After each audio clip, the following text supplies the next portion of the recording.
Rules for redox reactions में हमने कितने रूल्स कर लिए थे अभी तक बताओ? 4-5 रूल कर लिए थे, हर ग्रुप का बता दिया था, वेरिएबल ऑक्सीडेशन स्टेट के बारे में बात किया था, है ना। थोड़ा सा यहाँ पे ऑक्सीजन का एक बार फिर से लिख लीजिए। ऑक्सीजन का -2 से +2 होता है ना। -2 कहाँ पे होता है? तो मोस्ट कॉमन है ये, -2 से +2, ये -2 मोस्ट कॉमन है। अगर कुछ मेंशन नहीं है बच्चे तो मैक्सिमम कंपाउंड में ऑक्सीजन का क्या ले लेना है? -2। समझ गए? This is the most common oxidation state of oxygen, even most stable also. Most common मतलब मोस्ट स्टेबल भी बोल सकते हैं। कभी कभी ऑक्सीजन -1 शो करता है, वो तब जब पेरोक्साइड्स हो। मतलब हमें लॉजिक थोड़ा पता होना चाहिए कि पेरोक्साइड्स क्या। जैसे H2O2 में इसका जब स्ट्रक्चर बनाओगे ना तो आपको दिखेगा कि ऑक्सीजन यहाँ पे ये +1 पे है, ये भी +1 पे। देखो इस बॉन्ड में ज्यादा इलेक्ट्रोनेगेटिव कौन है? ऑक्सीजन। तो इसीलिए इस बॉन्ड की वजह से -1। इस बॉन्ड में ज्यादा इलेक्ट्रोनेगेटिव कौन है? ऑक्सीजन। तो यहाँ -1। इस बॉन्ड में ज्यादा इलेक्ट्रोनेगेटिव कौन है? सेम है, इसीलिए इस बॉन्ड की वजह से कहीं प्लस माइनस नहीं गया। तो जहां भी पेरोक्साइड होगा, ओ सिंगल बॉन्ड होगा, डेफिनेटली वहां पर क्या होने वाला है? ऑक्सीजन -1 पे होने वाला है। Good to go. जहां भी पेरोक्साइड होगा, ओ सिंगल बॉन्ड होगा, वहां पे ऑक्सीजन क्या होगा? -1 पे। इसके और एग्जाम्पल ले सकते हो अगर तुम चाहो तो। मान लो Na2O2 है, तो आपको कल बताया था सोडियम हमेशा +1 पे होता है। ग्रुप 1 जब भी किसी के साथ जुड़ता है तो किस पे होता है? तो यहाँ पे ट्वाइस ऑफ Na+ NO-2 लिखते हैं। 2 Na+ और दोनों ऑक्सीजन साथ में है और उस पे -2 है। अच्छा, 2 ऑक्सीजन प्लस प्लस कैसे, सॉरी 2 सोडियम प्लस कैसे? क्योंकि सोडियम ग्रुप 1 पे है और हर सोडियम पे +1 ही आता है, +2 कभी नहीं आता। आयनिक कंपाउंड को ब्रेक करने आता है आपको? ये आयनिक कंपाउंड है। Twice of Na+ and anion. Anion ऐसे नहीं लिखोगे, देखो इसका ब्रेकिंग ऐसे नहीं कर सकते, twice of Na+ and twice of O-2, ये गलत है ब्रेक करना। टोटल +2 है और यहाँ देखो तो टोटल -4 हो गया। Good to go. ऐसे ब्रेक नहीं कर सकते, दोनों ऑक्सीजन को साथ में रखना है और उस पर -2 देना है। क्लियर है? इसी आयन को बोलते हैं peroxide. This is peroxide ion, this is peroxide ion. Oxide ion क्या होता है? Simply O-2, this is oxide, है ना। मोस्ट ऑफ द कंपाउंड में जैसे मान लो Na2O होता ना, तब इसको 2Na+ एंड O पे -2 तोड़ देते। समझ में आ रहा है? ऑक्साइड। FeO होता तो कैसे तोड़ते? Ferrous ion and oxide. Maximum ionic compound में ऑक्सीजन -2 पे ही होता है। Most common 99.99 compounds of oxygen में ऑक्सीजन कहाँ पे होता है? -2 पे। कहीं कहीं पे जहां पे O सिंगल बॉन्ड होते हैं, जैसे इसमें H2O2 में O सिंगल बॉन्ड है और यहाँ दोनों ऑक्सीजन -1 पे है। मैं बताऊं ये वाला केस जो है, इसके लिए आप मॉलिक्यूलर ऑर्बिटल थ्योरी लगा सकते हो। डायटोमिक होमोएटॉमिक आयन है तो इसके पास टोटल इलेक्ट्रॉन 18 है। 16 ऐसे ही होता है, 2 एक्स्ट्रा है, तो टोटल इलेक्ट्रॉन कितने हो गए? 18। अब मॉलिक्यूलर ऑर्बिटल थ्योरी के हिसाब से इसका बॉन्ड ऑर्डर 1 आएगा निकल के, आप चेक कर लेना। दोनों पे -1 है। This is the peroxide. कोई बोले पेरोक्साइड का स्ट्रक्चर बताइए, तो पहले तो पेरोक्साइड का फॉर्मूला क्या है? O2 2-। और स्ट्रक्चर कोई बोले तो क्या बोलना है? Peroxide is a complex anion, complex जिसमें ऑक्सीजन ऑक्सीजन सिंगल बॉन्ड है और दोनों ऑक्सीजन पे एक एक माइनस है। This is called peroxide. समझ में आ रहा है जी? अगर मान लो बोल देते BaO2 है, कैसे टूटेगा BaO2? बेरियम से ग्रुप 2 का है, बेरियम पे +4 कभी आएगा ही नहीं। बेरियम ग्रुप 2 का है ना, तो बेरियम पे +2 आएगा, तो फिर से देखो ऐसे ही टूटेगा, Ba+2 एंड O पे -2। फिर से वही पेरोक्साइड, देखिए ऐसा, ये वाला ऐसा दिख रहा है। तो ऑक्सीजन -2 मोस्ट कॉमन, -1 कहां पर? जब पेरोक्साइड्स हो, है ना। फटाफट आप लिखना चाहो तो लिख सकते हो। देखिए, सो -2 कहाँ होता है, ये समझ में आ गया सबको? -1 कहाँ होता है? कभी कभी -12 भी होता है, ठीक है, और ये होता है सुपर ऑक्साइड में। देखो ये सारे एग्जाम्पल ना, ये 99.99% है, ये थोड़ा बहुत दो चार एग्जाम्पल देखते हैं, ये एक दो ही एग्जाम्पल है, बस ज्यादा है ही नहीं। सुपर ऑक्साइड का जैसे मैं बता दूं, KO2, KO2 को सुपर ऑक्साइड बोलते हैं। पहले ये बताओ पोटेशियम कैसे टूटेगा, ये कैसे टूटेगा, KO2 कैसे ब्रेक होगा बताओ? Obviously K+ and O2 minus.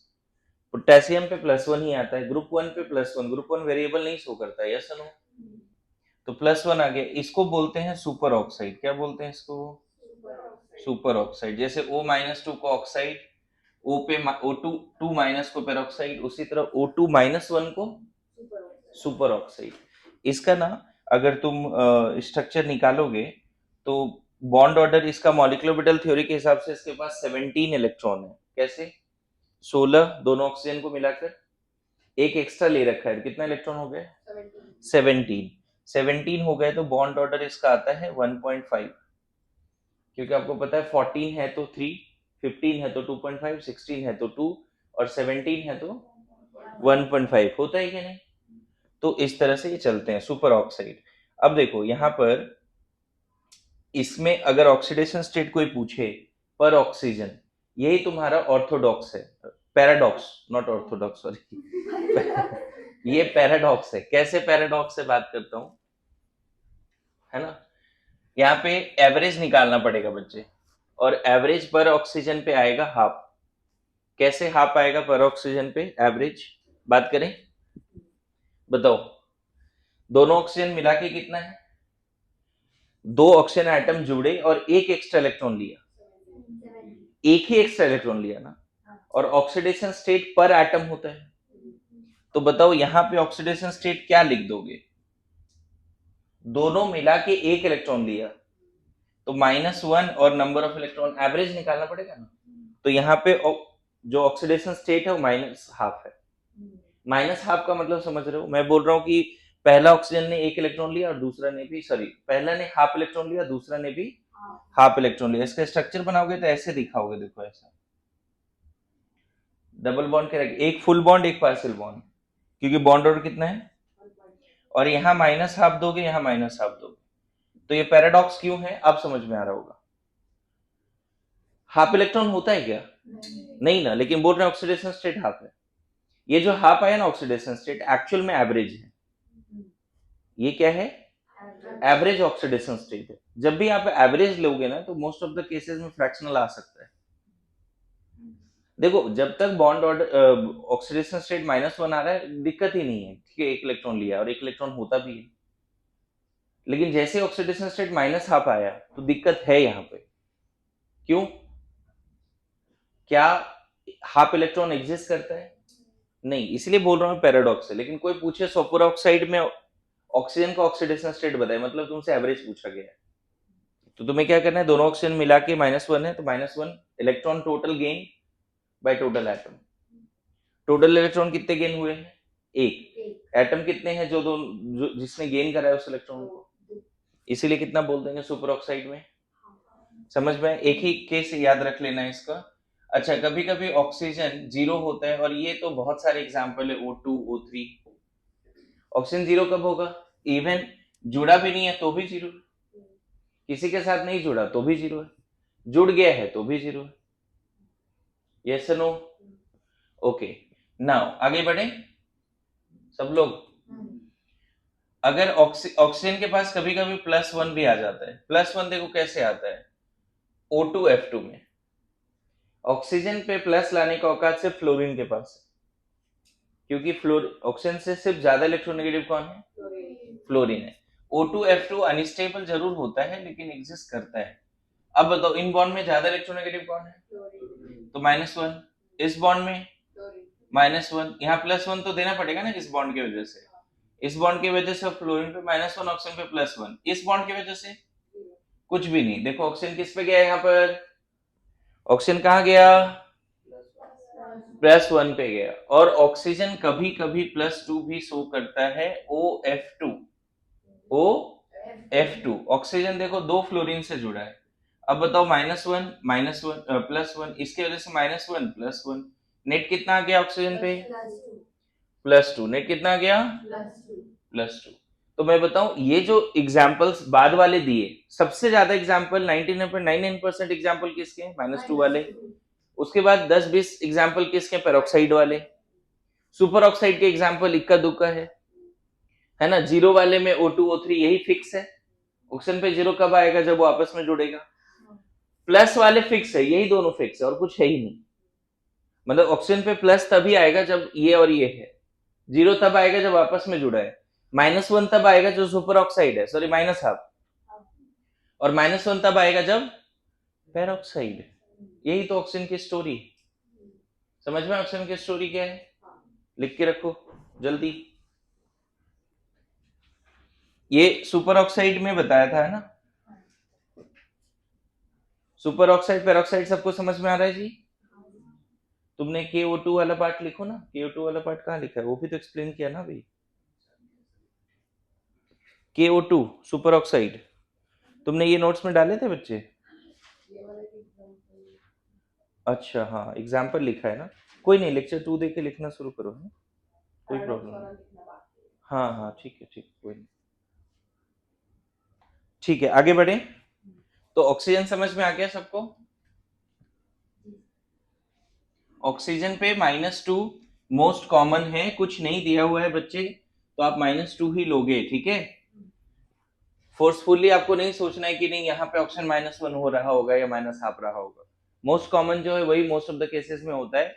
हमें वो सारे एग्जाम्पल रटने पड़ेंगे जहां पर पेरोक्साइड लिंकेज आ जाता है। कहाँ -2 है वो रटने की जरूरत नहीं है। कहाँ कहाँ एक्सेप्शनल है, ऑक्सीजन कहाँ पे -2 से अलग अलग शो करता है, वो याद करने की जरूरत है। अच्छा, लास्ट क्लास जाते हुए हाइड्रोजन का भी बता दिया था, एक बार समझ लेते हैं फिर से। हाइड्रोजन +1 होगा विथ मोर इलेक्ट्रोनेगेटिव एटम, होना भी चाहिए। मोस्टली अगर हाइड्रोजन नॉन मेटल से जुड़ता है तो हाइड्रोजन पे प्लस आता है। जैसे इसका एग्जाम्पल देखो, मान लो बोलते हैं वाटर में हर हाइड्रोजन का कितना होगा? +1। वाटर में हर हाइड्रोजन का कितना होगा? +1। अमोनिया में इच हाइड्रोजन ज्यादा इलेक्ट्रोनेगेटिव कौन है? Nitrogen, no doubt. अरे यस नो, है ना।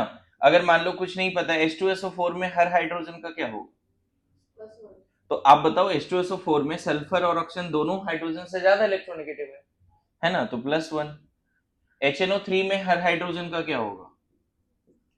+1, है ना। HClO4 में एक ही हाइड्रोजन है, क्या होगा? +1। जिसको जो भूल गए इलेक्ट्रोनेगेटिविटी, एक बार याद दिला दूं, फ्लोरीन सबसे ज्यादा होता है 4 पॉली स्केल में, ऑक्सीजन होता है 3.5, नाइट्रोजन एंड क्लोरीन ऑलमोस्ट 3 है ना। फिर ब्रोमीन है 2.8, है ना, ब्रोमीन। फिर कार्बन, सल्फर, आयोडीन ऑलमोस्ट एक जैसा है 2.5, है ना। फिर है फॉस्फोरस 2.1 और ये भी 2.1। ये आप थोड़ा इलेक्ट्रोनेगेटिविटी याद रख सकते हैं, ज्यादा सही रहेगा, ठीक है। फॉस्फोरस 2.1, फॉस्फोरस थोड़ा ज्यादा ही है, लेकिन मैंने यहाँ पे >= रखा है, मतलब ऐसे समझ लेते हैं कि सबका बराबर ही है अप्रोक्सीमेटली। तो ये सीक्वेंस याद रखो। तो हाइड्रोजन का कब लेंगे +1, ये समझ में है? जब भी हाइड्रोजन नॉन मेटल के साथ दिखेगा, है ना। केस 1। केस 2, हाइड्रोजन का हम जीरो कब लेंगे? ऑब्वियसली H2, बस H2 और H जब जुड़ा ही नहीं तो क्या ले लेंगे हाइड्रोजन का, ठीक है। अब बात होता है थर्ड केस, हाइड्रोजन का हम -1 कब लेंगे? With less electronegative atom, that is metals. अगर हाइड्रोजन आज के बाद मेटल के साथ रिश्ता बनाए हुए दिख रहा है, बॉन्ड बनाते हुए दिख रहा है, तो हाइड्रोजन को हम -1 देंगे। जैसे मान लेते हैं NaH, तो हाइड्रोजन को क्या देने वाले NaH में? ऑब्वियसली सोडियम तो बाय डिफॉल्ट +1 पे जाता है, हाईली इलेक्ट्रोपॉजिटिव एलिमेंट है, S ब्लॉक हाईली रिएक्टिव भी है, तो ये जाएगा +1 पे, तो ये किस पे जाएगा? कोई डाउट ही नहीं है। मान लो बोलते हैं CaH2, तो हाइड्रोजन क्या देना चाहिए? पहले तो CH2 में कैल्शियम कितना होगा? ग्रुप 2 में हमेशा +2 पे जाता है ग्रुप 2 में, तो यहाँ पे हर हाइड्रोजन की कितनी होगी? -1। वेरी गुड, समझ में आया? जब भी आपको मेटल हाइड्रोजन के साथ रिश्ता बनाते हुए दिखता है तो हाइड्रोजन का क्या मानना होता है? हाइड्रोजन का क्या मानना होता है? -1। और वही हाइड्रोजन अगर नॉन मेटल के साथ बॉन्ड बना के रखा है तो मोस्टली हाइड्रोजन का क्या मानते हैं? +1। ध्यान रखना ये पर हाइड्रोजन हमने लिखा है, जैसे यहाँ पे 2 सल्फ्यूरिक एसिड है, सॉरी 2 हाइड्रोजन है सल्फ्यूरिक एसिड में, तो पर हाइड्रोजन कितना है? यहाँ पे 3 अमोनिया है, पर हाइड्रोजन कितना है? 2 हाइड्रोजन है, 3 अमोनिया में 3 हाइड्रोजन है, तो सब इस तरह से चलता है, हमेशा ऑक्सीडेशन स्टेट पर एटम लिखते हैं। 10 एटम है, सबका एक साथ नहीं लिख रहे हैं यहाँ पे, सेम काइंड ऑफ एटम 10-20 है। जैसे यहाँ पे 2 H है, इसको हाइड्रोलिथ भी बोलते हैं, है ना, ये सोर्स ऑफ हाइड्रोजन गैस भी होता है कैल्शियम हाइड्राइड, है ना। तो इसमें पर हाइड्रोजन कितना है? -1। ध्यान रहेगा हाइड्रोजन का, बोलो आगे बढ़े। हाँ लिखो, जल्दी लिखो, जल्दी लिखो, राइट फास्ट। तुम लोग रफ। अब एक इंपॉर्टेंट कंसेप्ट यहाँ पे डिस्कस कर रहा हूं, हर एलिमेंट का मैक्सिमम क्या हो सकता है बच्चे, पता है? कल बताया था maximum oxidation state, maximum oxidation state of any element is what? Is equal to mostly valence electron, बोला था। जितना बैलेंस है उससे ज्यादा नहीं करना है। डी ब्लॉक में ऐसा नहीं होता, डी ब्लॉक में बैलेंस इलेक्ट्रॉन, जैसे मैग्नीज का अगर बात करो ना, तो 1s2 2s2 2p6 3s2 3p6 4s2 3d5 होता है मैग्नीज। देखो बैलेंस इलेक्ट्रॉन तो सिर्फ 2 है, मैग्नीज में बैलेंस इलेक्ट्रॉन कितना है? इसको ऐसे भी लिख सकते थे बच्चे, यहां तक क्रिप्टन आर्गन है, फिर क्या लिख सकते थे? 3d5 4s। देखो इसको डिस्टेंस वाइज लिख दिया, ये भी कॉन्फ़िगरेशन फेमस होता है, आप जानते हो। हालांकि अबव रूल के हिसाब से पहले 4s भरेगा फिर 3d में इलेक्ट्रॉन्स जाएंगे, लेकिन मैं यहाँ पे क्या किया, 4s भरने के पहले 3d में इलेक्ट्रॉन रख दिया, ऐसा नहीं किया, सीक्वेंस बस बदला, भरा इसी को है पहले, फिर जो बचा इसमें डाला है। तो इस तरह से लिखने से क्या दिख रहा है? बैलेंस इलेक्ट्रॉन कितना है? तो मैग्नीज को कायदे से क्या शो करना चाहिए? +2। अरे ऐसे no, but D block elements में, डी ब्लॉक एलिमेंट्स में याद रखना कि valence electron and D electron वो सब पार्टिसिपेट करता है, सिर्फ एस और पी में से बैलेंस इलेक्ट्रॉन पार्टिसिपेट करता है, लेकिन डी ब्लॉक में ये मतलब एक तरह से इसको मान के चलो कि एक्स्ट्रा पर्क है इसके पास कि valence electron as well as penultimate shell electron, D electron is also participating, and that's why manganese will show variable oxidation state, +2 +3 +4 +5 +6 +7 तक जाता है। मतलब सारे डी ब्लॉक एलिमेंट वेरिएबल क्यों शो करते हैं, अगर ये पूछा जाए तो आपको यहाँ बोलना है कि वैलेंस इलेक्ट्रॉन के साथ साथ ये डी इलेक्ट्रॉन्स को भी पार्टिसिपेट करा पाता है। ऐसा हर समय नहीं होता था, लेकिन डी ब्लॉक के केस में, है ना, कौन कौन सा इलेक्ट्रॉन पार्टिसिपेट करता है? n-1d and ns electrons participate.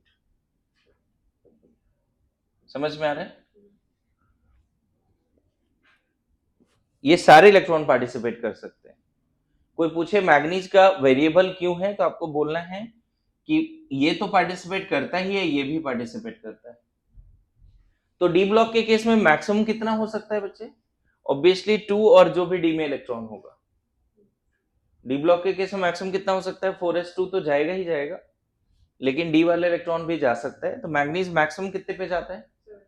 +7 पे। और यही रीजन है बच्चे MnO4- होता है, MnO4- एग्जिस्ट करता है। और यहाँ MnO4- का डायग्राम बनाओगे ना, तो आपको दिखेगा मैग्नीज ने 7 बॉन्ड बना रखे हैं अपने से मोर इलेक्ट्रोनेगेटिव के साथ। अच्छी बात है हमने बॉन्डिंग पढ़ रखा है, तो इसमें दिक्कत नहीं आएगी। मैग्नीज ने कितना बॉन्ड बना रखा है अपने से मोर इलेक्ट्रोनेगेटिव के साथ? 7। कैसे 7 बनाया देख लो, दिख रहा है 7 बॉन्ड है, और मैग्नीज के पास इलेक्ट्रॉन भी कितने थे? 7, तो 7 के साथ गए उसको, देखो। अब बताओ मैग्नीज का ऑक्सीडेशन स्टेट क्या होगा अगर ये डायग्राम है तो? +7। 7 के 7 बॉन्ड किससे बनाया उसने? मोर इलेक्ट्रोनेगेटिव से।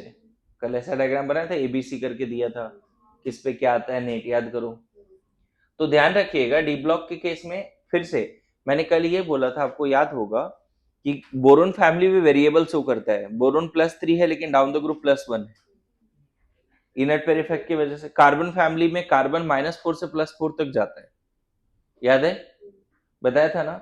मतलब पी ब्लॉक भी वेरिएबल शो करता है, और वहां पे वेरिएबल शो करने का रीजन वैलेंस शेल इलेक्ट्रॉन ही है। अगर पी ब्लॉक में वैलेंस शेल इलेक्ट्रॉन 4 है 5 है तो सारे शेयर नहीं होते, कभी 2 होते, कभी 1 होते, कभी सारे हो जाते हैं। पी ब्लॉक में वैलेंस शेल इलेक्ट्रॉन की ही डिफरेंट शेयरिंग्स होती है, इसीलिए वो वेरिएबल है।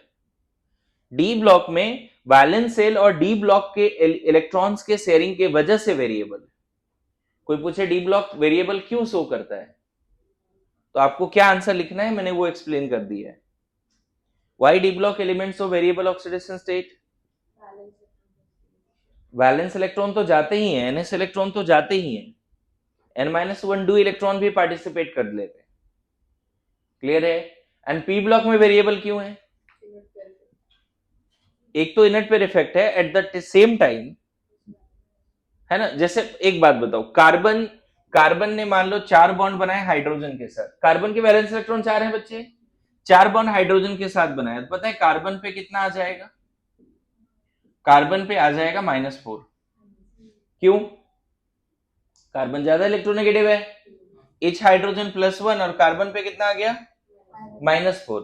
यही अगर CF4 बना होता तब कार्बन पे क्या आता, तो यहां पे देखो कार्बन के वैलेंस इलेक्ट्रॉन 4 है और उसी के वजह से वेरिएबल ऑक्सीडेशन स्टेट है, कभी वो मोर इलेक्ट्रोनेगेटिव से जुड़ जाता है, कभी वो लेस इलेक्ट्रोनेगेटिव से जुड़ जाता है। कार्बन को वेरिएबल वैलेंसी शो करने के लिए exactly inert pair is not the case.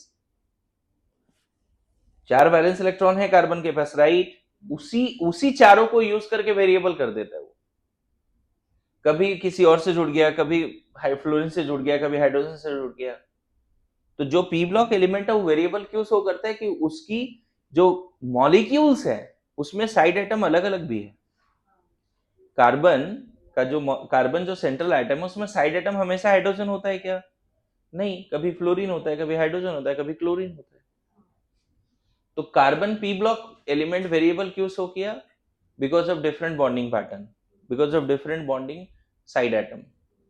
ये वेरिएबल क्यों शो कर रहा है, क्योंकि कभी ये यूज हुआ, कभी इसका 1-2 यूज हुआ, कभी सारे यूज हो गए। यहां भी वैसा ही कुछ केस है, याद रख सकते हैं क्या। नाउ इसके बेसिस पे रिसर्च क्या बोलता है समझो, रिसर्च ये बोलता है कि हर एलिमेंट का मैक्सिमम मिनिमम फिक्स है और उसको याद कर लेना चाहिए हमें, है ना। हर का मतलब सारे एलिमेंट का नहीं, लेकिन देखो यहां पे मैं लिख देता हूं,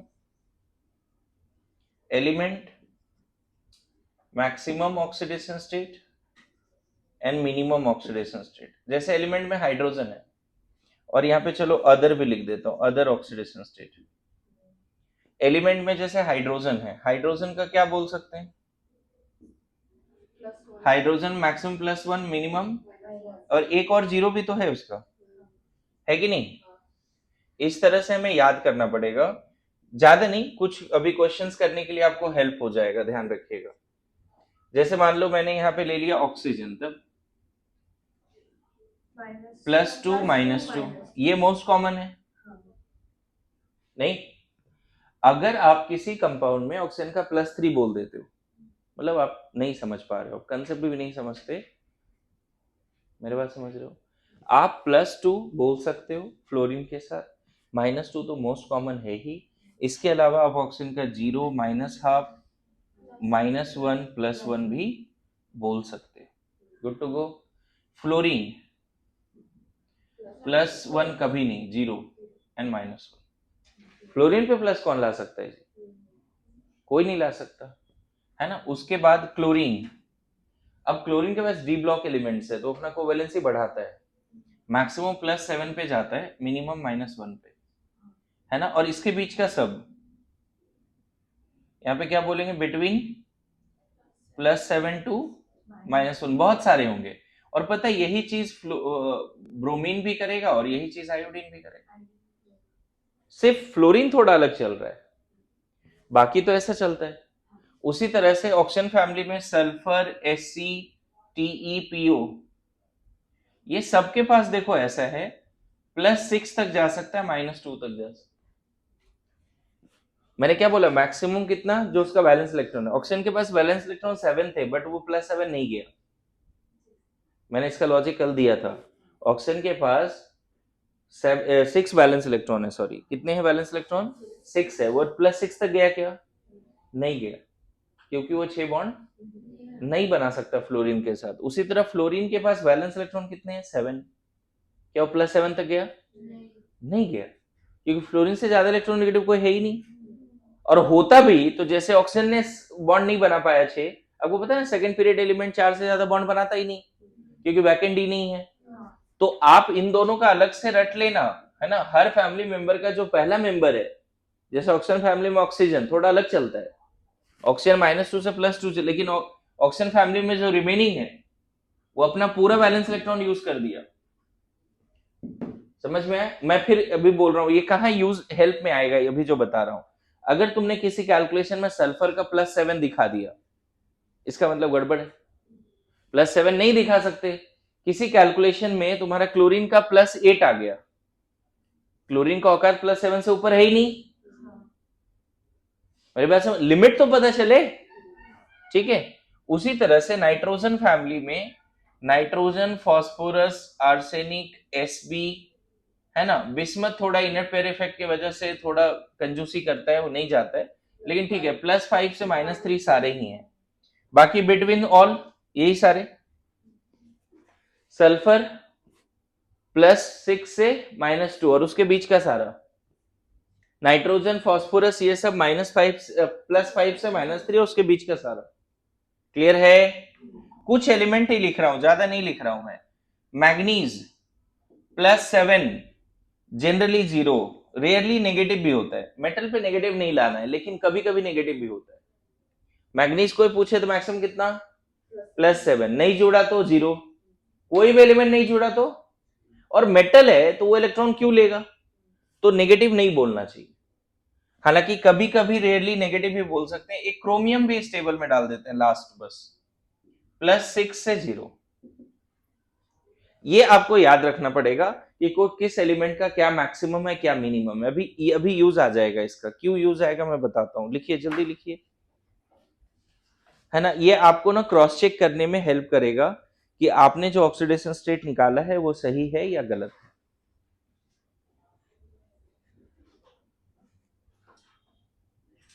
लिखिए, एप्लीकेशन ऑफ ऑक्सीडेशन नंबर और oxidation state. Application of oxidation number और ऑक्सीडेशन स्टेट, ठीक है। देखिए, पहला एप्लीकेशन जो है आपका, पहला एप्लीकेशन है to calculate oxidation state of any other atom in the given, अभी जो रूल्स पढ़े उसके लिए बोल रहा हूं, गिवन मॉलिक्यूल्स और आयंस। पहला यही है, इसी पे मैंने कल होमवर्क भी दिया था, है ना। ध्यान रखना, फर्स्ट एप्लीकेशन से सेकंड और थर्ड जितने भी एप्लीकेशंस होंगे वो सारे रिलेटेड हैं। पहला एप्लीकेशन के बेसिस पे क्या है, कंसेप्ट पहले समझिएगा। अगर मान लो KMnO4 है, इधर इधर सब लोग ध्यान दीजिए, KMnO4 है, और यहां अंडरलाइन कर रहे हैं, बोलते हैं मैग्नीज का ऑक्सीडेशन स्टेट बताइए KMnO4 में। मैग्नीज का, किसका बताइए, मैग्नीज का। तो अभी जो रूल्स हमने सीखे ऑक्सीडेशन स्टेट का, उसके बेसिस पे बता सकते हो पोटेशियम का क्या होगा ऑक्सीडेशन स्टेट। जब भी पोटेशियम रहेगा वो किस पे जाएगा, +1 पे। मैग्नीज का हमें नहीं पता, चलो उसको X मान लेते हैं। पर मैग्नीज कितना मान लेते हैं ऑक्सीडेशन स्टेट, X, चलेगा। अच्छा, ऑक्सीजन का, ऑक्सीजन का कुछ नहीं पता है तो क्या बोलते हैं 99.99 केसेस में ऑक्सीजन कहाँ जाता है -2 पे, पर ऑक्सीजन -2। अब देखो रूल क्या है, रूल ये है कि आपको summation of atomicity into oxidation state of that atom, है ना, is equal to net charge करना है। नेट चार्ज कहने का मतलब overall charge on given species. जैसे ये पूरा गिवन स्पीसीज है, KMnO4 is the given species. पता है अगर कोई ओवरऑल न्यूट्रल है तो उधर 0 कर देना। इफ न्यूट्रल ये क्या बोल सकते हैं, 0 इफ न्यूट्रल। तो अब देखो समेशन क्या करना है, पोटेशियम की एटॉमिसिटी क्या लेनी है 1, एक ही पोटेशियम है मॉलिक्यूल में, और पोटेशियम का ऑक्सीडेशन स्टेट क्या है 1।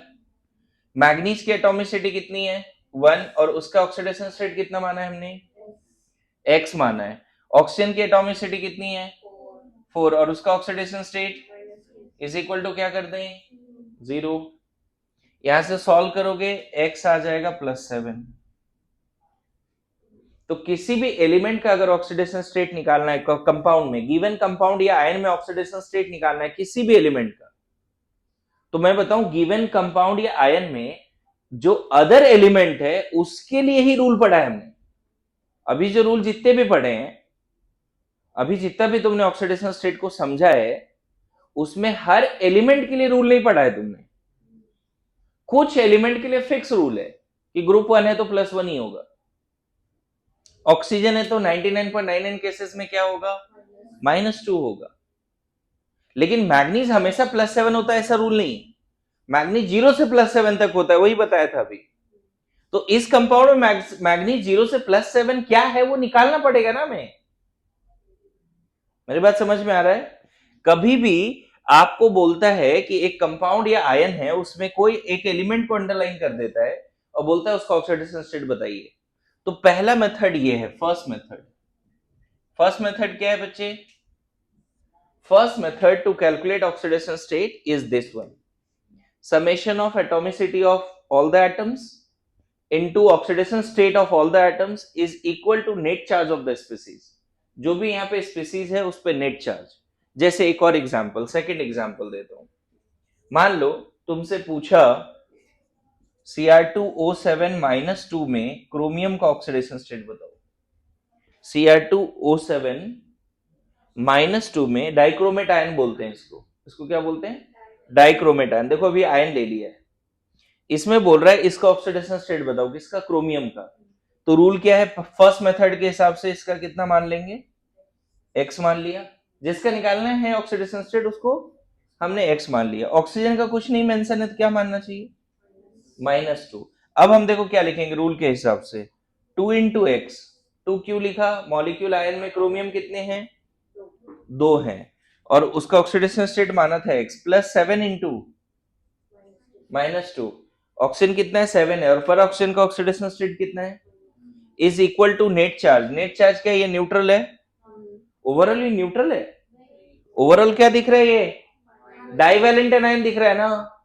तो क्या लिखा है, overall charge of the given species, तो इक्वल टू कितना -2। सीखो प्लीज क्या लिखा है उधर, summation this equal to net charge. क्या है, ओवरऑल चार्ज ऑन द पूरे स्पीसीज पे कितना चार्ज है, क्या लिख देंगे। यहां से सॉल्व करोगे ना बच्चे, x इक्वल टू आ जाएगा +6। फर्स्ट मेथड समझ में आ रहा है तुम लोगों को, क्या है फर्स्ट मेथड? देखो आपके पास अभी इतना पावर जरूर है बच्चे कि सबका जो पूछा गया उसका आप नहीं बता सकते हो डायरेक्टली, लेकिन अदर का आप डायरेक्टली बता सकते हो। कोई भी कंपाउंड, जैसे कोई भी कंपाउंड या आयन दे दिया, उसमें जिसका पूछा गया वो डायरेक्टली देख के नहीं बता सकते, उसके लिए सॉल्व करना पड़ेगा या स्ट्रक्चर बनाना पड़ेगा। लेकिन डेफिनेटली जो अदर है उसका आप ऑक्सीडेशन स्टेट बता सकते हो। मेरी बात समझ में आ रही है कैसे सॉल्व करना है? तो अब इस रूल के हिसाब से कम 100-150 आयन मॉलिक्यूल का ऑक्सीडेशन स्टेट निकालना है। समझ गए? कल ये होमवर्क दिया था 25, आप ट्राई करो, बस ऐसे ही दे दिया था होमवर्क। आज वो टॉपिक कंप्लीट हुआ, आज तो डेफिनेटली घर पे कर सकते हैं। ठीक है, लिखिए लिखिए जल्दी लिखिए, अभी बहुत सारे क्वेश्चंस मैं कराने वाला हूँ। पहला एप्लीकेशन चल रहा है ऑक्सीडेशन नंबर का, है ना। हेडिंग क्या दोगे, एप्लीकेशन ऑफ ऑक्सीडेशन स्टेट, और उसमें sorry application of oxidation number, उसमें पहला क्या है, to calculate oxidation state of any other atom in the given molecule ion. Next question इसी पे करते हैं।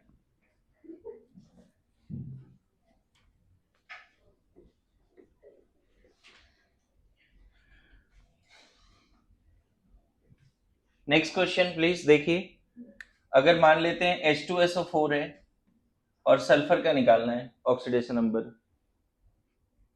तो सबसे पहले हम क्या करेंगे, कॉल लेंगे हाइड्रोजन का क्या होना चाहिए, तो हाइड्रोजन नॉन मेटल के साथ है तो बाय डिफॉल्ट, अच्छा इसका x मान ले, जिसका निकालना है ऑक्सीडेशन नंबर उसका x, ऑक्सीजन का क्या मान लें, -2 मान लिया।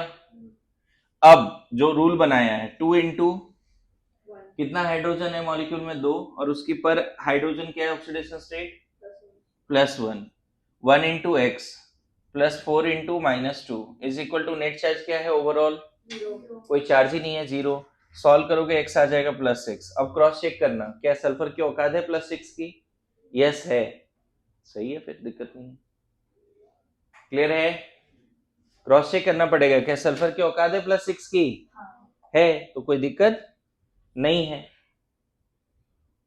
अरे बोलो, समझ में आ रहा है। थर्ड, फोर्थ, मान लेते हैं H3PO4 है, H3PO4 में फॉस्फोरस की बतानी है ऑक्सीडेशन नंबर, क्या लिखते हैं, हाइड्रोजन की कितनी बच्चे फिर से, क्यों, हाइड्रोजन ज्यादा इलेक्ट्रोनेगेटिव है क्या फॉस्फोरस ऑक्सीजन से, नहीं, लेस इलेक्ट्रोनेगेटिव है, तो हाइड्रोजन पे प्लस ही आएगा। इसका फिर से x और इसका कितना मान लें, कितना लिख लें, 3 into +1 into X +4 into -2 is equal to फिर से नेट चार्ज क्या 0। x सॉल्व करके आप देखना +5 आएगा, क्या फॉस्फोरस की औकात है +5 की, बिल्कुल है, तो हमने सब कैलकुलेशन सही किया है। मैं पहला मेथड से ही अभी सॉल्व कर रहा हूं मैक्सिमम क्वेश्चन को, पहला मेथड जहां पे फेल होगा वहां पे मेथड 2 आता है, मैं बताता हूं मेथड 2 कब आएगा, है ना। फिफ्थ क्वेश्चन करें, HClO4 में क्लोरीन की बतानी है, HClO4 में, अब देखो डायरेक्ट लिख रहा हूं बच्चे, हाइड्रोजन 1 है और उसका +1 होता है, क्लोरीन का हमने x माना है, 1 into X +4 into -2 is equal to 0, x कितना आ गया +7, दिख रहा है, समझ में आ रहा है। अच्छा अब चेक करो, क्रॉस चेक करो, क्लोरीन क्या +7 जाता है, अब देखो टेबल बना के दिया मैंने पहले ही, बोलेंगे हाँ सही है। 6 क्वेश्चन करते हैं, स्टार्ट करें। मान लो H2PO3 इसमें फॉस्फोरस की बतानी है ऑक्सीडेशन स्टेट, कैसे करें, फिर से डायरेक्ट लिखते हैं, क्या लिखते हैं, 1 इंटू +1 सॉरी 2 इंटू +1, कितना हाइड्रोजन है 2, पर हाइड्रोजन कितना होता है, फॉस्फोरस की नहीं पता, 1 इंटू एक्स लिख देते हैं, जिसका ऑक्सीडेशन नंबर निकालना उसका x मान लिया, और एक ही फॉस्फोरस इसलिए 1 इंटू एक्स लिखा, +3 इंटू -2 इज इक्वल टू क्या लिखें, वेरी गुड, नेट चार्ज -1। अब सॉल्व कर लेंगे तो x इक्वल टू शायद +3 आएगा, देखो तो, अब सॉल्व करके देखो सब लोग, मैं टाइम नहीं दूंगा लिखने का, है ना। नेक्स्ट आ रहा है ना, नेक्स्ट क्वेश्चन करें, H2H2O7 में सल्फर का बताना है, H2H2O7 सल्फर का बताना है,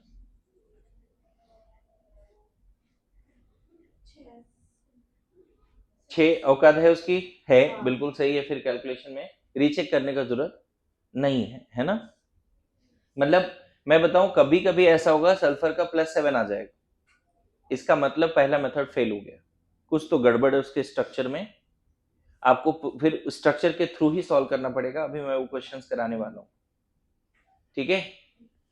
देखो इसका कैसे लिख देंगे, plus 2 into plus 1 2 into x, इसका एक्स माना है लेकिन सल्फर तो 2 है ना बच्चे, तो 2 इंटू एक्स लिखना पड़ेगा, पर सल्फर एक्स माना है, यहाँ 2 सल्फर है, plus 7 into -2 is equal to 0।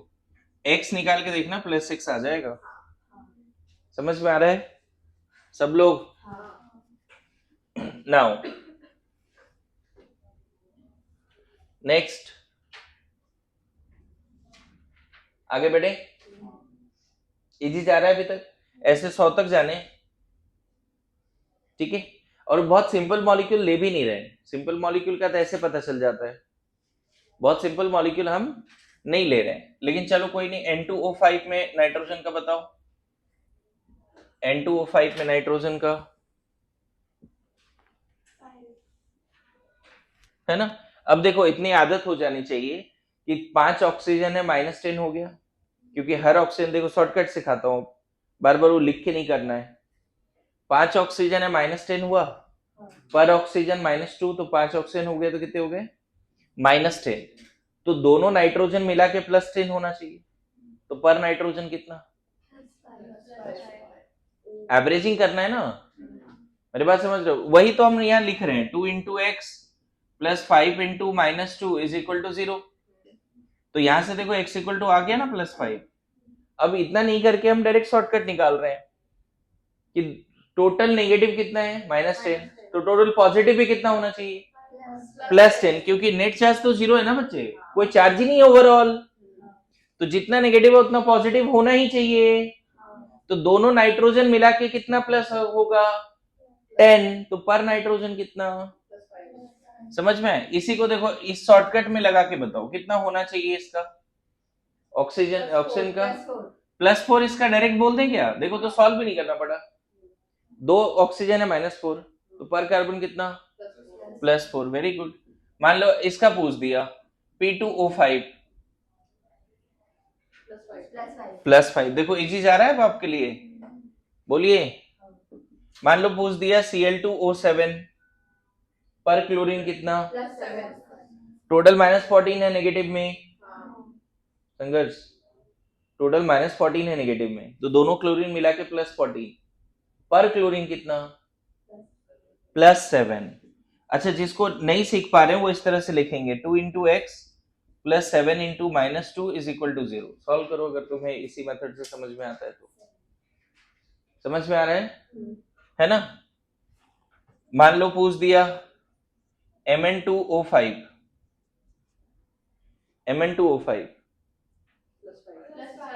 +5 दिख रहा है। अगर आपको सॉल्व करना है तो सॉल्व कर सकते हो, मुझे दिक्कत नहीं है, लेकिन क्विक आंसर आने से ज्यादा सही है, ठीक है। यहां तक समझ में आ गया सब लोग? C3O2 में कार्बन का बताना है, कार्बन सब ऑक्साइड है ये, C3O2 में कार्बन का बताना है।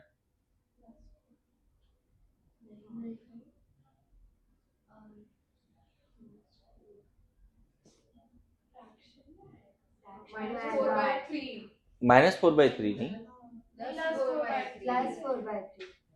यही पैराडॉक्स का सवाल है, ये पैराडॉक्स का सवाल है। देखो अब देखना, इसको स्टार लगा देना पहले, चलो नॉर्मल मेथड से सीखते हैं। इसका x है, इसका -2 है, तो 3 into X plus 2 into -2 is equal to 0, net charge 0 है। यहाँ x कितना आ गया 4/3, देखो तो। अब मैं ये बोल रहा हूं 3 कार्बन है, तीनों ने 4/3 4/3 4/3 इलेक्ट्रॉन लूज किया है। ये क्या बता रहा है, +4/3 क्या बता रहा है? अब बताओ, कल सिखाया था अगर किसी पे +1, इसका क्या मतलब है? बॉन्डिंग सिचुएशन में गया और एक इलेक्ट्रॉन अपना या तो कंप्लीटली किसी को दे दिया या मोर इलेक्ट्रोनेगेटिव के साथ शेयर किया, यही तो है +1 का मतलब। तो +4/3 का क्या मतलब है? हर कार्बन ने बॉन्डिंग सिचुएशन में जाने के समय +4/3 इलेक्ट्रॉन लूज कर दिया। ये पैराडॉक्स कैसे है? 4/3 इलेक्ट्रॉन होता ही नहीं, 4/3 या तो कार्बन लूज करेगा तो इंटीग्रल में करना चाहिए 1 2 3 4 ऐसा। अरे ये पैराडॉक्स क्यों है, समझ में आ रहा है? तो एक्चुअल में ये कार्बन सब ऑक्साइड में कार्बन का एवरेज ऑक्सीडेशन स्टेट, एवरेज जब भी लेने का जरूरत पड़ जाता है उस समय फ्रैक्शनल आ सकता है। जैसे यहां भी कहीं ना कहीं एवरेज लिया, लेकिन एवरेज लेने के बाद भी फ्रैक्शन नहीं आया। देखो ना, 2 सल्फर है, पर सल्फर एक्स लिया और वो निकल के आया, फ्रैक्शन में नहीं आया, निकल के 6 आया, तो हम बोलते हैं लॉजिकल है। 6 इलेक्ट्रॉन सल्फर लूज कर सकता है, दिक्कत नहीं है, उसके पास वैलेंस इलेक्ट्रॉन 6 है।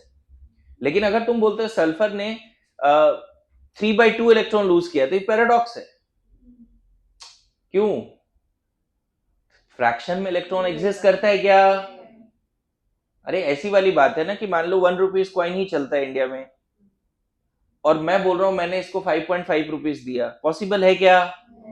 वही समझा रहा हूं, एवरेजिंग के वजह से ऐसा हो सकता है। 11 कॉइन दिए थे, पर स्टूडेंट कितना मिल गया? 5.5, एवरेजिंग। मेरे बात समझ रहे हो? क्लियर है? दोनों को मिला के हमने 11 कॉइन दिए थे। देखो हमने इंटीग्रल कॉइन ही दिए, लेकिन पर एटम क्या मिल रहा है एवरेज में? पर स्टूडेंट 5. उसी तरह से एक्चुअल में यहां पे इलेक्ट्रॉन का कितना लॉस हुआ है, गेन हुआ है, वो स्ट्रक्चर बना के ही अब समझ में आएगा।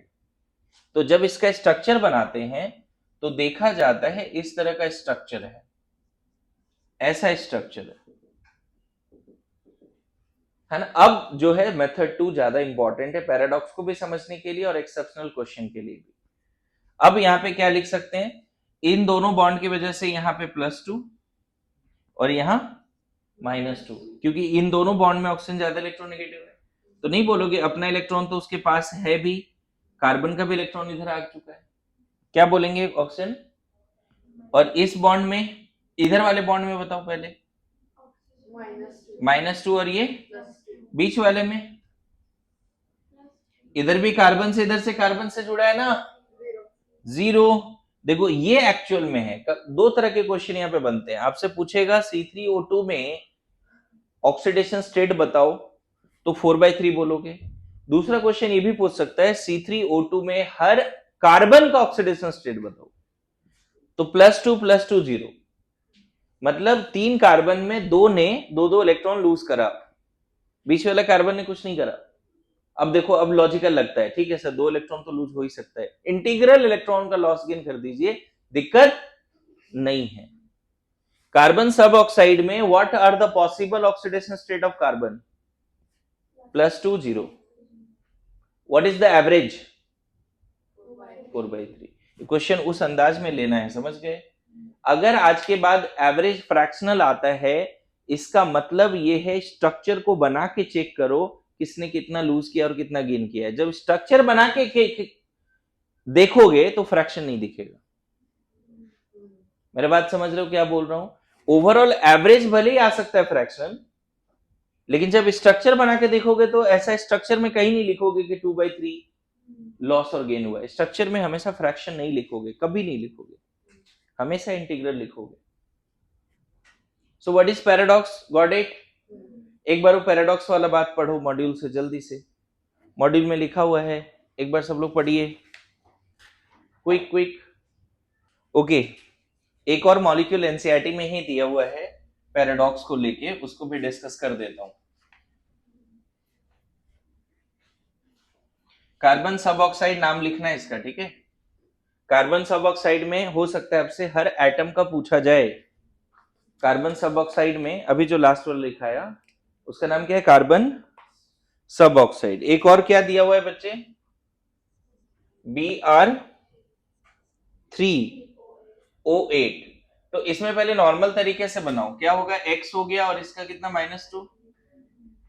पहले नॉर्मल बनाते हैं, कितना लिख देंगे? 3x + 8 × -2 = 0। x कितना आ गया?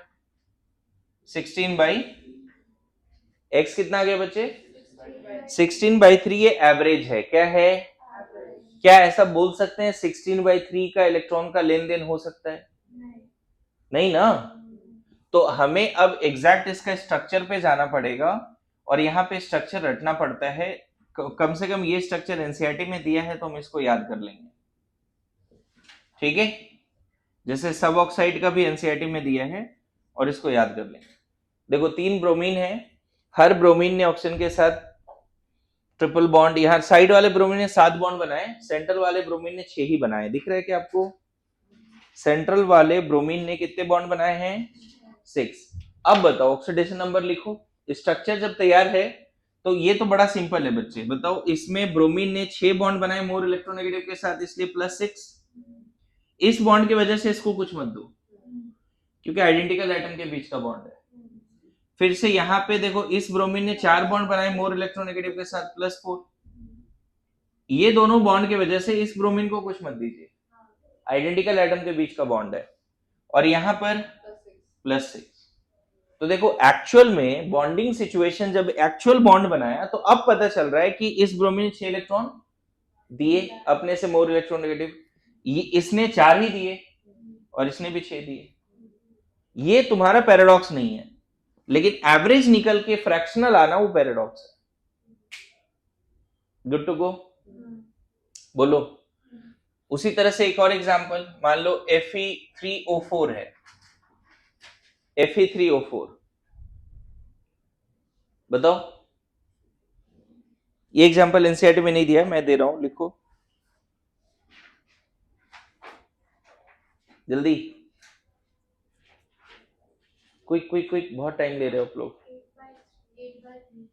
हाँ मतलब 3x + 4 इंटू -2 = 0, x कितना हो गया? 8/3। लेकिन पता है ये जो कंपाउंड है ना बच्चे, ये एक्चुअल में आयनिक कंपाउंड है, FeO.Fe2O3। मतलब 2 ऑक्साइड का मिक्सचर है, 2 ऑक्साइड को साथ में लिखा गया है, ferrous oxide and ferric oxide. तो फेरस ऑक्साइड में ये कितने पे है? +2 पे, और ये कितने पे है? फेरिक में +3। मतलब एक्चुअल में अगर देखा जाए तो यहाँ पे जो आयरन है टोटल, यहाँ दिख रहा है 3 आयरन और 4 ऑक्सीजन है। टोटल आयरन में कुछ +2 पे और कुछ +3 पे, एवरेज आया है 8/3। एवरेज आया है 8/3। मेरी बात आ रही समझ में?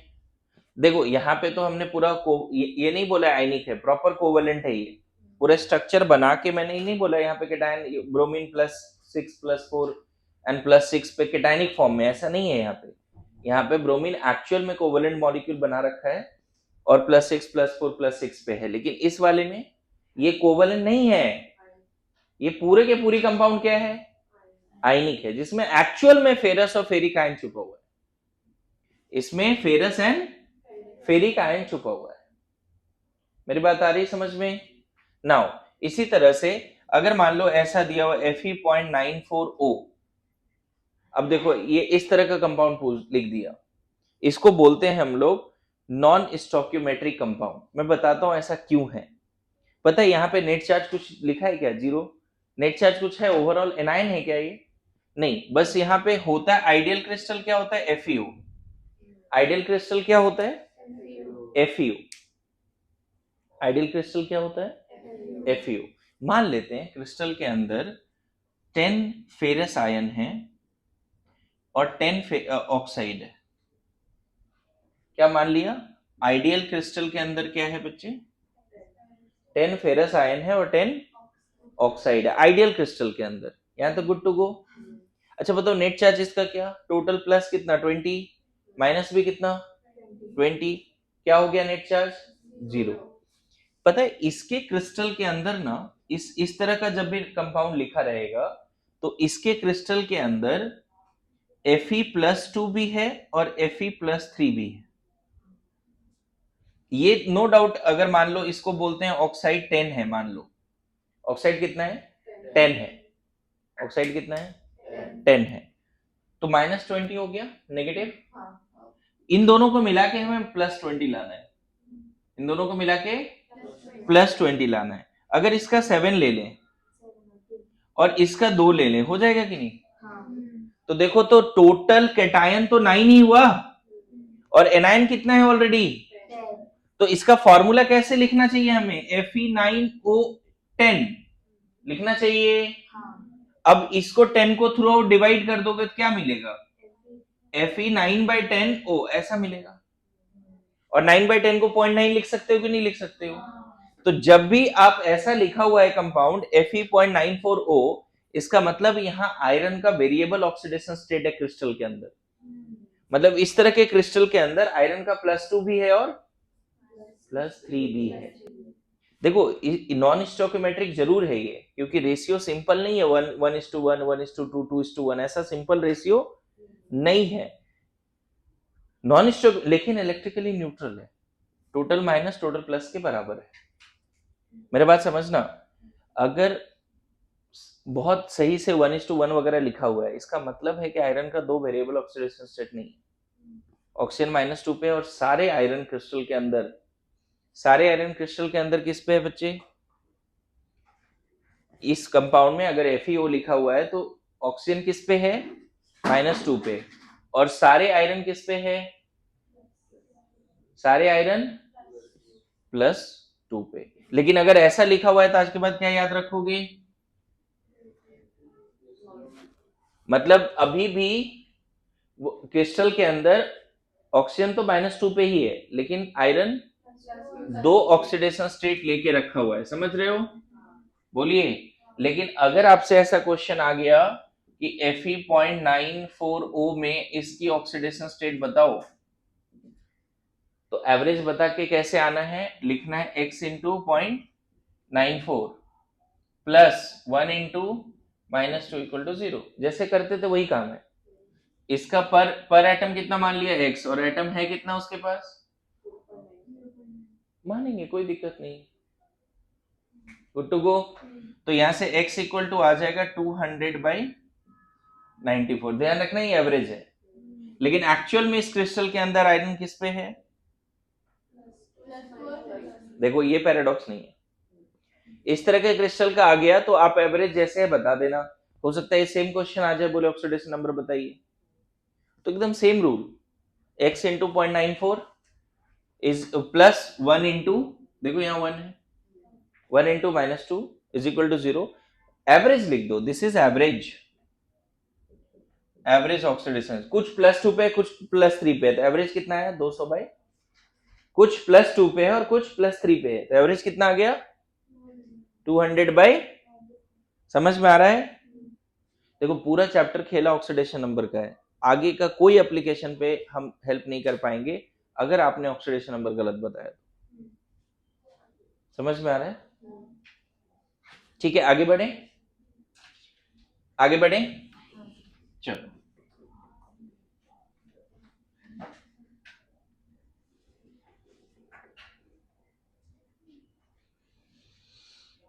देखिए H2SO5, इसमें सल्फर का बता रहा है, H2SO5, जल्दी। अब क्रॉस चेक करो, सल्फर का मैक्सिमम क्या औकात है? तो ये गड़बड़ है फिर। अब यहाँ मेथड 1 फेल हो गया, मेथड 1 फेल हो गया। पैराडॉक्स में भी मेथड 1 फेल नहीं हुआ था, बस ये था फ्रैक्शन ला गया था। पैराडॉक्स में हमने ये सीखा कि मेथड 1 फेल तो नहीं हुआ, लेकिन फ्रैक्शन आया, फिर हमें जहां भी फ्रैक्शन आया वहां एक्चुअल स्ट्रक्चर बनाने का जरूरत पड़ता है, तब जाके हर एटम पे एक्चुअल में पता चलता है क्या है। जैसे सब ऑक्साइड में देखा था 4/3 आया, लेकिन जब हम एक्चुअल स्ट्रक्चर बनाए तो +2 0 +2 आया था। अच्छा, Br3O8 में आपने देखा था 16/3 आया था, लेकिन जब एक्चुअल स्ट्रक्चर बनाए तो +6 +4 प्लस, है ना, Fe3O4 में आपने देखा 8/3 आया, लेकिन वो आयनिक कंपाउंड था, फेरस एंड फेरिक साथ में था, रेसनो। अभी इस कंपाउंड में भी देखो कितना आया, लेकिन एक्चुअल में जब अंडरस्टैंडिंग अच्छी हुई तो हमें क्या समझ में आया, ये नॉन स्टोइकियोमेट्रिक कंपाउंड है, ओवरऑल न्यूट्रल है, और यहाँ पे क्रिस्टल के अंदर आयरन सारे के सारे +2 के फॉर्म में नहीं, कुछ +2 वाले आयरन किससे रिप्लेस हुए हैं? +3 वाले। चार्ज तो बैलेंस है, लेकिन रेशियो अब 9:10 था, अभी देखा था ना, एक छोटा सा एग्जांपल दिया था, क्लियर है? अब बात होता है कि जब भी फ्रैक्शन आए तो स्ट्रक्चर बनाने का जरूरत पड़ता है, एक्चुअल किस पे क्या है उसको पता करने के लिए, या जब भी फ्रैक्शनल आए तो वो आयनिक क्रिस्टल में कौन कौन सा कैटायन या गिवन कैटायन कौन कौन से ऑक्सीडेशन स्टेट पे, ये भी पता होना चाहिए। जब भी फ्रैक्शन आए, यहां अगर फ्रैक्शन आ गया तुमको पता ही नहीं है कि इसके पीछे का कंसेप्ट क्या है, यहाँ स्ट्रक्चर बना के थोड़ी जज कर पाओगे, स्ट्रक्चर होता ही नहीं। स्ट्रक्चर बनाते तब तो बोल पाते ना +4 +6 ऐसा जैसा भी किया था, इसका स्ट्रक्चर बना ही नहीं पाओगे। तो आयनिक कंपाउंड में अगर फ्रैक्शन आ गया मतलब कैटायन डेफिनेटली दो अलग अलग ऑक्सीडेशन स्टेट पे। पता है यहाँ पे जो आयरन है ना, उसमें से कुछ आयरन ने कंप्लीटली 2 इलेक्ट्रॉन लूज किया है और कुछ ने कंप्लीटली 3 भी लूज किया है। क्लियर है? तो पहला जहां पे फ्रैक्शन है वहां क्या करना है, स्ट्रक्चर जरूर सोचना है, तब जाके हर एटम के बारे में बात पता चलेगी। और जहां पे जो मैक्सिमम औकात है वो क्रॉस हो जाए, वहां भी बिना स्ट्रक्चर का आप नहीं कर सकते। ठीक है, कुछ ना कुछ इसमें लोचा है, समझ गए? पहले तो नॉर्मल तरीके से करते हैं, और ये गलत क्यों है चेक करते हैं। इसका +1 है, इसका x है और इसका -2 है, तो 2 into +1 1 into X 5 into -2 is equal to 0। x कितना आ गया बच्चे? +8। एंड आपको पता है नॉट पॉसिबल, नॉट, क्योंकि मैक्सिमम वैलेंस इलेक्ट्रॉन के बराबर होता है और सल्फर की वैलेंस इलेक्ट्रॉन 6 होती है। सल्फर का आप कॉन्फ़िगरेशन लिख के देखो, नियॉन 3s2 3p4 3d0, तो वैलेंस सेल में कितना है? 6 है। 6 से ज्यादा गया मतलब कुछ तो गड़बड़ है। तो जब अब इसका एक्चुअल स्ट्रक्चर बनाते हैं तो ये देखा गया है इसके स्ट्रक्चर में कि एक पेरोक्साइड लिंकेज भी है, मतलब सारे ऑक्सीजन -2 पे नहीं, 2 ऑक्सीजन एक्चुअल में -1 पे। मतलब अब ये नहीं पता है तो ऑब्वियसली गलत होके आएगा। या फिर एक शॉर्टकट बता देता हूं, अगर मैक्सिमम एक्सीड कर गया तो मैक्सिमम लिख के आ जाओ आंसर। मेरा बात समझे क्या बोल रहे हैं? अगर मान लो +7 +8 आ गया सल्फर का, तो डेफिनेटली +6 तो होगा। एक शॉर्टकट क्या दिया समझ में, आंसर निकालने का तरीका। ये नहीं कि अब पहला ऑप्शन +8 है और वही टिक कर दिया। आपको पहले तो ये पता होना चाहिए कि +8 नहीं होता सल्फर का, और +8 तुम्हारे कैलकुलेशन से आ रहा है फ्रॉम मेथड 1। तो आप मेथड 2 यूज कर सकते हो अगर आप वो क्वेश्चन नोन है, क्लास में डिस्कस हुआ है, आपने प्रैक्टिस किया है, तो स्ट्रक्चर बना के कर लो। और मान लो एकदम अननोन है, तब आप जो मैक्सिमम होता है वो टिक कर देना। अब यहाँ पे चेक करो, देखो तो कितना आ रहा है इसका। इसको ना मोनो पेरोक्सी सल्फ्यूरिक एसिड बोलते हैं। इसको क्या बोलते हैं? Mono peroxy sulphuric acid. क्यों ऐसा? एक ही पेरोक्साइड लिंकेज है, दो नहीं। कितने पेरोक्साइड लिंकेज हैं? है ना? सिंपली देखो, इसके वजह से मोनो नहीं बोला, एक ही सल्फ्यूरिक एसिड उसके वजह से बोला है। पेरोक्सी सल्फ्यूरिक एसिड भी बोल सकते थे। मुझे ये बताओ, इस बॉन्ड में इस पे क्या दे दें? +1। इस पे? Very good. इस बॉन्ड में? हाँ, और इधर? इनफैक्ट थोड़ा सल्फर को देखो तो 6 बॉन्ड बना रखा है सल्फर ने अपने से मोर इलेक्ट्रोनेगेटिव के साथ। तो यहाँ डायरेक्ट मैं +6 दे दूं, डायरेक्ट +6 दे देता हूँ। ए ऑप्शन पे -2, इस पे, इस वाले ऑप्शन पे नहीं, इधर के वजह से -1, इधर के वजह से -1 -2। इस बॉन्ड की वजह से कुछ होगा क्या? देखो कितना आया सल्फर, +6। तो जब भी मैक्सिमम एक्सीड कर जाए तो मेथड 2 क्या है? Go for structure, go for structure, है ना? बेस्ट मेथड एक्चुअली हमेशा से स्ट्रक्चर ही है ना? मेथड 2 क्या है? इसीलिए आपको पहले बॉन्डिंग पढ़ा है, ड्रॉ एक्चुअल स्ट्रक्चर। देखो शेप नहीं, बस स्ट्रक्चर, बॉन्डिंग पैटर्न। शेप कैसा है वो तो वेस्पर थ्योरी का पार्ट है, सिर्फ बॉन्डिंग पैटर्न बना देना है। Actual structure of covalent molecules और आयंस एंड देन डिसाइड। हो गया बस, उस तरह से लिखो और डिसाइड कर लो। जैसे एक और एग्जांपल देता हूं, ये पहला एग्जांपल है मेथड 2 का। दूसरा एग्जांपल H2S2O8, इसमें सल्फर का बताना है। चलो चलो बैठो मत, आराम मत करो।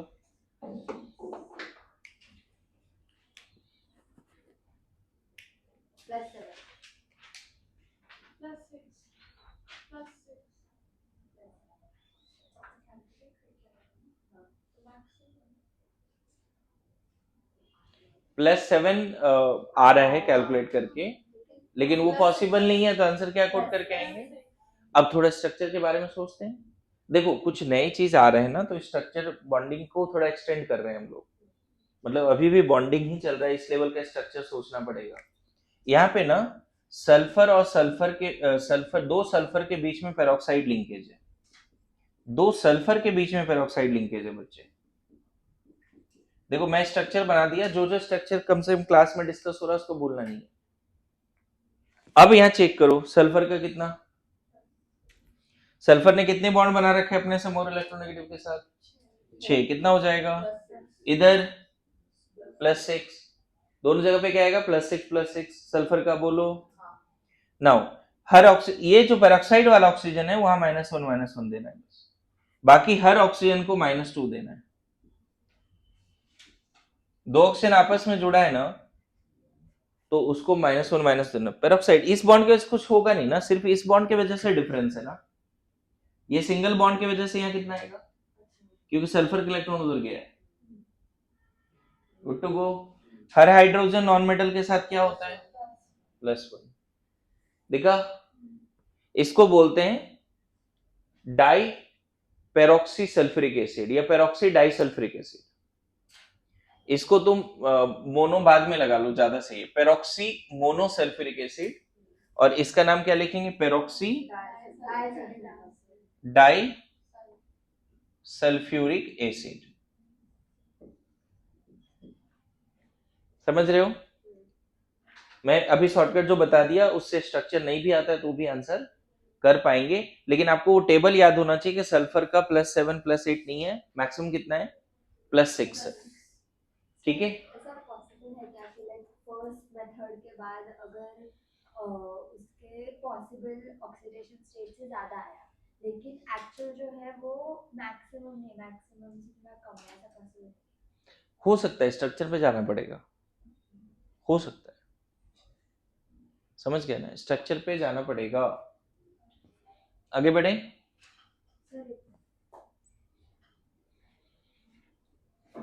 एक्सेप्शनल सारे मॉलिक्यूल में लिख रहा हूं। बॉन्डिंग अगर अच्छा है, मान लो कुछ मॉलिक्यूल का केमिकल बॉन्डिंग आप स्ट्रक्चर नहीं बना पाते, जहां पे रूल 1 से रूल 6 जो हमने पढ़ा है वो फेल भी हो जा रहा है, तो ऐसे हार्डली 40-50 मॉलिक्यूल है पूरा 11-12 में जिसका प्रोसेस स्टार्ट हो चुका है। मतलब मान लो पूरे 11-12 में 1000 मॉलिक्यूल अगर आपको पढ़ने हैं, मॉलिक्यूल आयन कोवेलेंट, तो मैं तो बोलूंगा 950 उससे बन जाएगा जो मैंने बताया है रूल 1 से, याद है, place the central atom at the centre, side atom around it, उससे बन जाएगा। जो 10-20-50 हैं उसके लिए आपको क्या करना है, स्ट्रक्चर प्रैक्टिस करनी है, समझ गए।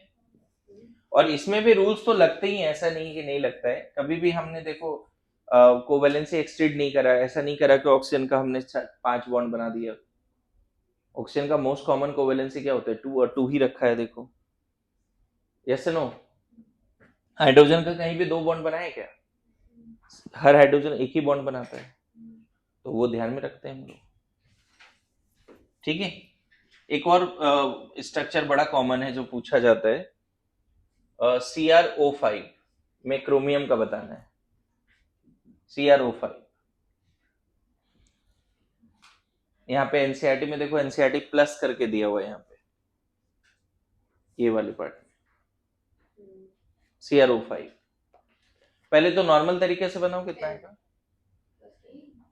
x + 5 × -2 = 0 +10। क्रोमियम का औकात +10 है क्या, औकात ही नहीं है इसका, कुछ तो गड़बड़ किया हमने। अब यहाँ जो मैक्सिमम वो कोट कर सकते हो, तो क्रोमियम का देखो मैक्सिमम 6 लिखा है ना। अब इसका जो स्ट्रक्चर है लोग बोलते हैं बटरफ्लाई स्ट्रक्चर है,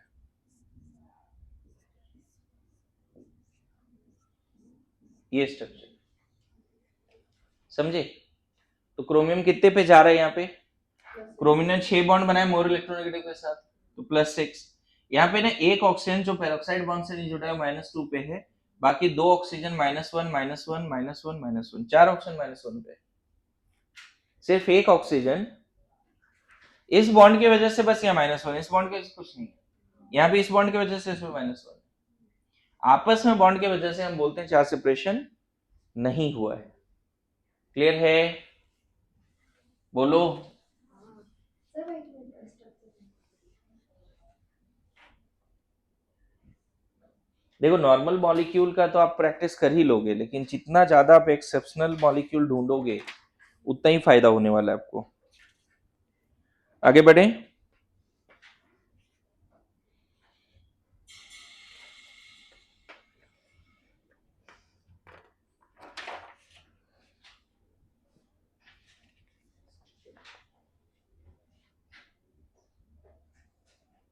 ठीक है, चलो नेक्स्ट क्लास में ही करते हैं फिर।